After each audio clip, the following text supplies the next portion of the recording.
Hello students, today I will explain you the computation or calculation of cost of goods sold and gross profit. This is the topic of chapter 21, which is the financial statements without adjustment. In this chapter we will have to prepare financial statement, means trading and profit and loss account and balance sheet, and compute the cost of goods sold, sales, gross profit, all these three things. तो first इसके लिए जो हमें चीज़ें ध्यान रखनी होती हैं वो मेन है cost of good sold. COGS means इसकी जो फुल फॉर्म है कॉस्ट ऑफ गुड सोल्ड. जो आपने गुड्स सेल किए हैं उनकी कॉस्ट, कि उनकी एक्चुअल कॉस्ट कितनी थी, क्योंकि सेल्स में तो आप जस्ट उसका सेल्स प्राइस बताते हो, तो आपको ये पता लगाना कि उसकी कॉस्ट क्या थी, एक्चुअल में हमें उसके लिए कितना पे करना पड़ा. उसके बाद जो कॉस्ट ऑफ गुड्स सोल्ड होती है इसका फॉर्मूला होता है ओपनिंग स्टॉक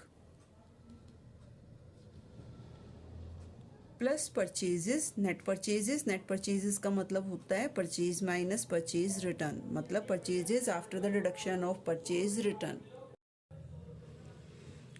प्लस करेंगे डायरेक्ट एक्सपेंसेस हम इसमें ऐड करते हैं और माइनस करेंगे क्लोजिंग स्टॉक. डायरेक्ट एक्सपेंसेस आपको ऑलरेडी बता चुके हैं. ट्रेडिंग अकाउंट में जो भी आइटम्स आती हैं डेबिट साइड में वो आपकी डायरेक्ट एक्सपेंसेस होती हैं, like wages, fuel and power, freight in और कैरेजिन. ऐसे आपको जो भी आइटम्स दी हुई होंगी वो इसमें ऐड हो जाएंगी. उसके बाद सेकेंड टर्म आती है हमारी एडजस्टेड परचेजेस. कई बार क्वेश्चन में हमें एडजस्टेड परचेजेस दी हुई होती हैं.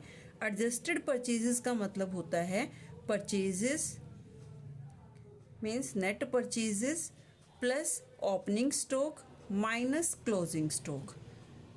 इस कंडीशन में अगर आपको क्वेश्चन में net purchases, closing stock, opening stock सब दिए हुए हैं और साथ में आपको एडजस्टेड परचेजेस दी हुई हैं, या फिर आपको नेट परचेजेस गिवन नहीं है, एडजस्टेड परचेजेस गिवन है और opening stock and closing stock भी गिवन है, तो उस कंडीशन में आपको इनका कोई ट्रीटमेंट नहीं करना. ये एडजस्टेड परचेजेस ही लेनी है, क्योंकि इसमें से ऑलरेडी ओपनिंग स्टॉक ऐड और क्लोजिंग स्टॉक लेस हो रखे हैं, तो आपको ये ध्यान रखना है. उसके बाद हमारी एक इक्वेशन होती है sales is equal to, sales हमारी क्या होती है cost of goods sold plus gross profit. Means हमने जिस कॉस्ट पर गुड्स को बनाया प्लस उसमें अगर हम प्रॉफिट कर दें तो हमारे पास आता है सेल्स. तो जब भी आपको अब इन तीनों में से अगर कोई भी चीज़ कोई दो चीज़ें गिवन है और थर्ड आपको निकालनी है तो आप उन दो की वैल्यू रख के थर्ड को फाइंड आउट कर सकते हो. तो ये थी इस क्वेश्चन की मेन जो टर्म्स, आपको इस चैप्टर की मेन टर्म्स जो आपको cost of goods sold and gross profit and sales calculate करते टाइम माइंड में रखनी है. तो हम स्टार्ट करते हैं क्वेश्चन नंबर 2B पार्ट से, जहां पर आपको कैलकुलेट करना है ग्रॉस प्रॉफिट. ग्रॉस प्रॉफिट आपको कैलकुलेट करना है लेकिन विदाउट प्रिपेयरिंग ट्रेडिंग अकाउंट. आपको इस तरह से ये फॉर्मूलाज यूज करके ग्रॉस प्रॉफिट कैलकुलेट करना है. तो क्वेश्चन नंबर 2B क्वेश्चन है calculate gross profit from the following information. Means gross profit यहाँ पर आपको नहीं गिवन है, ये आपको फाइंड आउट करना है. नेक्स्ट है closing stock 70,000, wages 40,000, salary 30,000, sales 6,88,000, adjusted purchases 5,50,000. तो सबसे पहले क्योंकि हमें कॉस्ट ऑफ गुड्स सोल्ड चाहिए, कॉस्ट ऑफ गुड्स सोल्ड हम सेल्स में से अगर इसको इधर लाके माइनस कर देते हैं देन हमें ग्रॉस प्रॉफिट मिल जाएगा. तो हम क्वेश्चन से फाइंड आउट करेंगे कॉस्ट ऑफ गुड्स सोल्ड, क्योंकि सेल्स हमें गिवन है तो cost of goods sold calculate करते हैं. इस क्वेश्चन में हमें एडजस्टेड परचेजेस गिवन है, मतलब हमें ओपनिंग स्टॉक और क्लोजिंग स्टॉक का ट्रीटमेंट नहीं करना. हम यहाँ पर डायरेक्ट एडजस्टेड परचेजेस का मतलब है कि इतना सब उन्होंने करके दिया है हमें, तो हम सीधा लिखते हैं एडजस्टेड परचेजेस. लेकिन इसमें डायरेक्ट एक्सपेंस का कुछ नहीं हुआ है अभी, तो हम डायरेक्ट एक्सपेंसेस को इसमें एडलेस करेंगे, जो भी ऐड करेंगे जो भी हमें गिवन होंगे. डायरेक्ट परचेजेस में ओनली वेजेस हमें दी हुई है, देने को उसने सैलरी भी दी है, बट सैलरी जो होती है वो डायरेक्ट एक्सपेंस नहीं होती, उसे हम इनडायरेक्ट में प्रॉफिट एंड लॉस में ट्रीट करते हैं. तो एडजस्टेड परचेजेस हमें गिवन है 5,50,000। क्वेश्चन में हमें क्लोजिंग स्टॉक भी गिवन है, पर हम यहाँ पर उसको नहीं यूज करेंगे क्योंकि वो ऑलरेडी इसमें से माइनस हो रखा है। तो 5,50,000 एडजस्टेड परचेजेस प्लस जो वेजेस हैं 40,000 and cost of good sold is 5,90,000 rupees. ये हमारी cost of good sold I है। अब कॉस्ट ऑफ गुड सोल्ड को अगर मैं सेल्स में से माइनस कर दूं तो हमारे पास क्या आ जाएगा, ग्रॉस प्रॉफिट।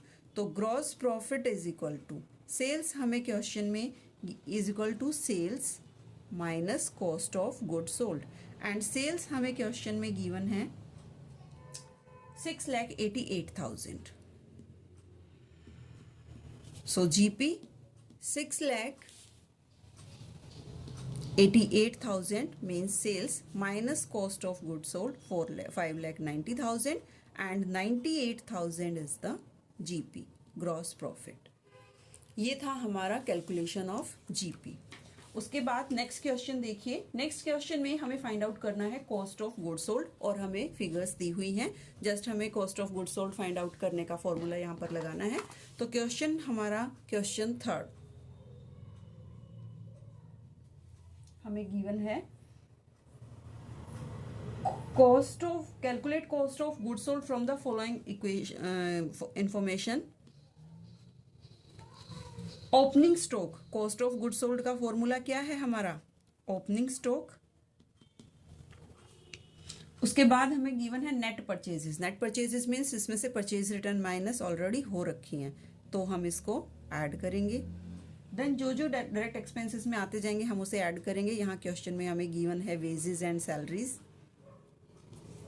जब वेजेस एंड सैलरीज में आपको पहले बताया है, वेजेस एंड सैलरीज में जो चीज़ आपको वेजेस पहले दी हुई है तो मतलब डायरेक्ट एक्सपेंसेस है, और सैलरी एंड वेजेस लिखा है तो मतलब हम उसको इनडायरेक्ट ट्रीट करेंगे। रेंट पेड हमारा इनडायरेक्ट एक्सपेंस होता है, and then closing stock given है। तो ओपनिंग स्टॉक हमारा गिवन है 40,000, net purchases 50,000, wages and salary 10,000 and closing stock 15,000। इन सब का एडिशन हमारा बनता है 1 लाख माइनस 15,000। तो cost of good sold is ₹85,000। ऐसे हमें cost of good sold find out करनी है। तो हमने देखा कि cost of good sold and cost of gross profit हम कैसे फाइंड आउट करते हैं। इसके बाद देखिए हम नेक्स्ट क्वेश्चन करते हैं, क्वेश्चन नंबर 3 बी पार्ट। ये क्वेश्चन आपको 2 पार्ट्स में डिवाइडेड है। A certain cost of good sold and gross profit. अब की बार हमें दोनों चीजें निकालनी है। अगर हम पहले कॉस्ट ऑफ गुड सोल्ड निकाल लेते हैं तो उसे सेल्स में से माइनस करके हम क्या निकाल देंगे, ग्रॉस प्रॉफिट। तो opening stock, cost of good sold का हम साथ के साथ जो टर्म्स हमें दी हुई हैं वही हम फॉर्मूला ऐड करते जाएंगे। ये हमें यहाँ पर फाइंड आउट करनी है, एंड ग्रॉस प्रॉफिट भी हमें फाइंड आउट करना है। कॉस्ट ऑफ गुड सोल्ड का हमारे पास फॉर्मूला है, फर्स्ट आइटम हमें दी हुई है ओपनिंग स्टॉक, तो opening stock plus purchases plus direct expenses. Indirect expenses को हम नहीं लेंगे, और उसके बाद हमें गिवन है क्लोजिंग स्टॉक। अभी इन्हीं चीज़ों को यूज करके आगे ये हमसे क्वेश्चन में क्लोजिंग स्टॉक फाइंड आउट कराएगा, तो हम इसी इक्वेशन का यूज करेंगे। बस्ट हम सबकी वैल्यू पुट कर देंगे तो हमारे पास क्लोजिंग स्टॉक की वैल्यू आ जाएगी। तो इस क्वेश्चन में देखिए ओपनिंग स्टॉक हमें गिवन है 32,000, purchases are 2,80,000, direct expenses are 20,000 and closing stock is 50,000। इन सब का एडिशन जब हम करते हैं तो ये आता है 3,32,000 एंड माइनस करेंगे 50,000, the answer will be 2,82,000 rupees. 2,82,000 हमारे पास कॉस्ट आ गई। अब हमारी नेक्स्ट इक्वेशन हमारे पास क्या थी, sales is equal to cost of good sold plus gross profit. Gross profit अगर हमें फाइंड आउट करना है तो ग्रॉस प्रॉफिट हमारा क्या हो जाएगा, sales, net sales minus cost of good sold, and the net sales are, sales और सेल्स रिटर्न हमें अलग अलग गिवन है, तो सेल्स है हमारी 4 लाख, माइनस कर देंगे उसमें से सेल्स रिटर्न दैट इज 8,000, ये आ गई हमारी नेट सेल, और उसमें से हम माइनस करेंगे कॉस्ट ऑफ गुड सोल्ड जो हमने ऑलरेडी अभी हमने कैलकुलेट की है 2,82,000, 3,92,000 minus 2,82,000 and the gross profit is 1,10,000। तो ये था हमारा क्वेश्चन नंबर 3। उसके बाद स्टूडेंट्स हमें फाइंड आउट करना होता है, अब वो हमें क्वेश्चन कैसे भी घुमा फिरा के पूछ सकता है, किसी भी तरीके से वो हमसे क्वेश्चन करा सकता है। अभी आपका नेक्स्ट क्वेश्चन ही है जिसमें आपको ग्रॉस प्रॉफिट फाइंड आउट करना है, लेकिन यहाँ पर उसने जो हमें टर्म्स दी हैं, वो टर्म्स जो इन्फॉर्मेशन उसने हमें दी है वो इन्फॉर्मेशन हमारी अलग अलग हैं। तो देखिए question number 4, calculate gross profit on the basis of following information. तो ग्रॉस प्रॉफिट हमें फाइंड आउट करना है। सबसे पहले हम ये नोट करते हैं कि हमें फाइंड आउट क्या करना है, ग्रॉस प्रॉफिट। उसके बाद हमें दी है purchases return outward, return outward is the second name of purchase return, and carries inward that is direct expenses, carries outward indirect expenses and wages which is direct expenses। नीचे हमें एक extra information है, 3/4 of the goods are sold for ₹6 lakh. Means जो goods है ना उसकी जितनी 3/4 value है वो सेल की है आपने 6 लाख में, मतलब sales value of 3/4 good is 6 lakh. हमें प्रॉपर सेल्स वैल्यू नहीं दी हुई है, कंप्लीट सेल्स वैल्यू यहाँ पर गिवन नहीं है, सिर्फ हमारे पास 3/4 गुड की ही सेल्स वैल्यू गिवन है। तो हम कॉस्ट भी 3/4 की ही निकालेंगे। पहले हम कॉस्ट कैलकुलेट करेंगे टोटल, जितनी भी टोटल कॉस्ट आएगी, और उसमें से फिर हम निकालेंगे 3/4 शेयर ऑफ द कॉस्ट। क्यों? क्योंकि हमारे पास सेल्स वैल्यू 3/4 गुड्स की ही है, तो हम उसमें से 3/4 की ही कॉस्ट निकालेंगे, जिससे हमें जीपी मिलेगा, ग्रॉस प्रॉफिट मिलेगा। उसके अलावा इसमें ज़्यादा कुछ चेंज नहीं करना। तो पहले हम simply cost of goods sold find out करते हैं। Cost of goods sold is equal to, यहाँ पर हमें जो इन्फॉर्मेशन दी हुई है हम उन्हीं को ऐड कर लेंगे। Opening stock and closing stock given नहीं है इस क्वेश्चन में हमें, तो जितना दिया हुआ है उतना ही हम करेंगे। परचेजेस माइनस करेंगे रिटर्न आउटवर्ड, क्योंकि हमें चाहिए यहाँ पर नेट परचेजेस। अगर हमें ऑलरेडी नेट परचेजेस होती तो हमें ये नहीं करना था, इन दोनों को माइनस करके हमारे पास आ गई नेट परचेजेस। प्लस करेंगे carriage inward that is direct expense,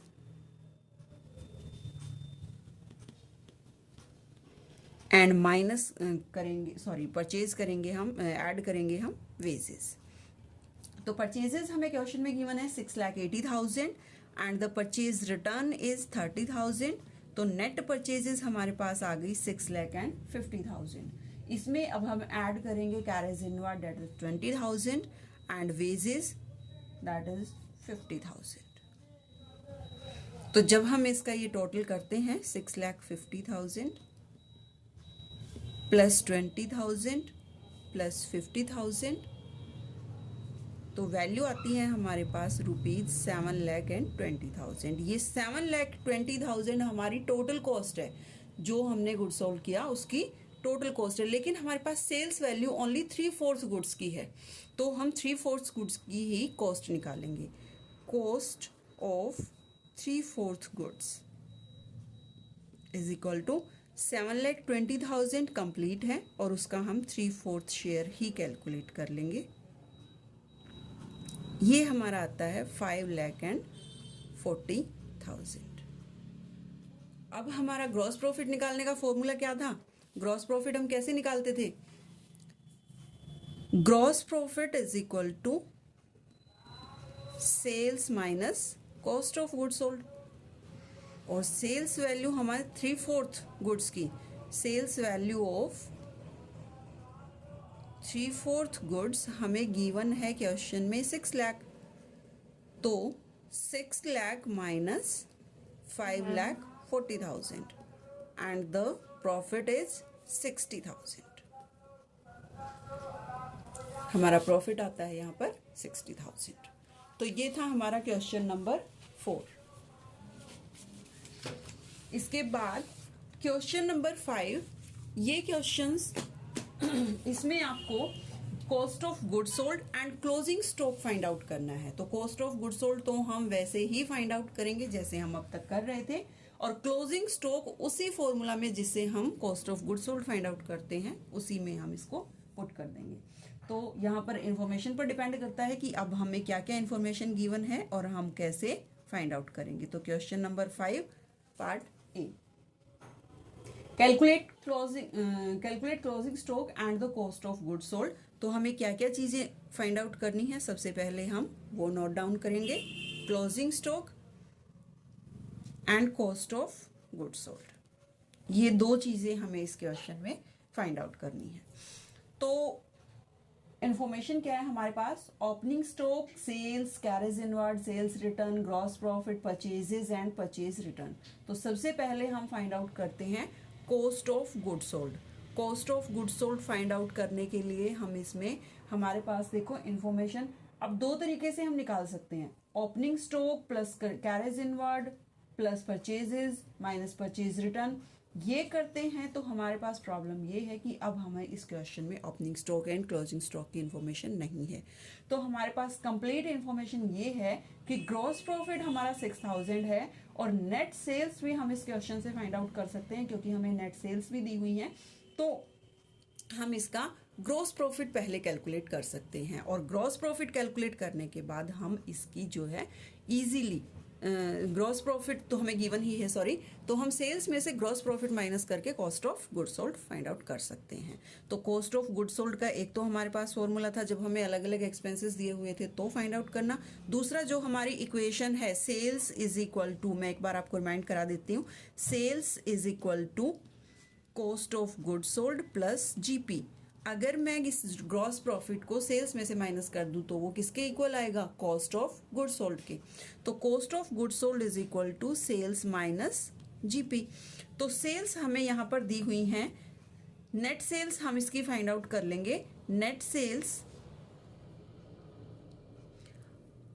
is equal to sales minus sales return, और सेल्स हमें इस क्वेश्चन में गिवन है 16,000 एंड सेल्स रिटर्न गिवन है 1000, means net sale is equal to 15,000।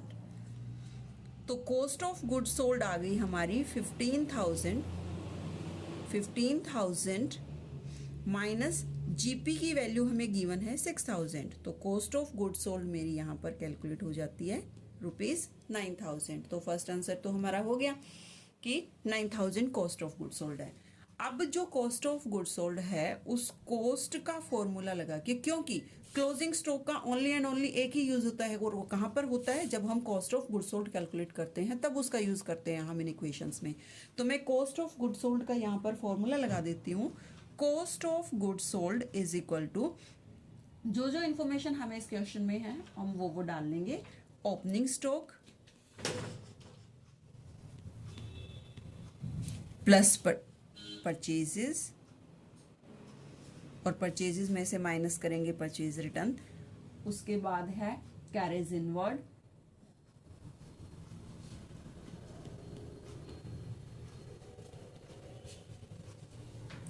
ये डायरेक्ट एक्सपेंस हमें इस क्वेश्चन में गिवन है, और अकॉर्डिंग टू फॉर्मूला इसमें लास्ट में हम माइनस करते हैं closing stock.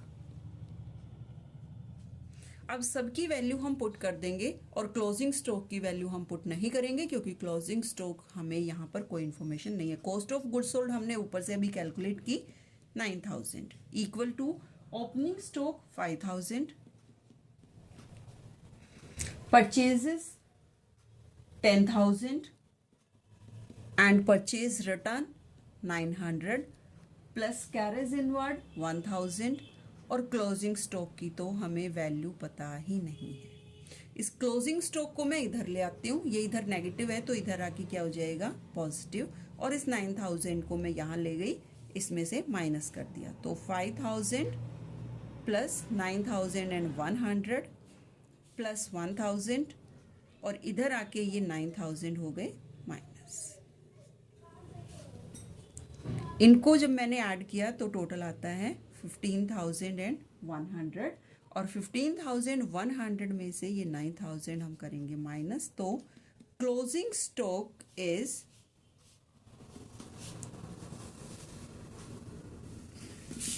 Closing stock is 6100, ये वैल्यू आती है हमारी क्लोजिंग स्टॉक की।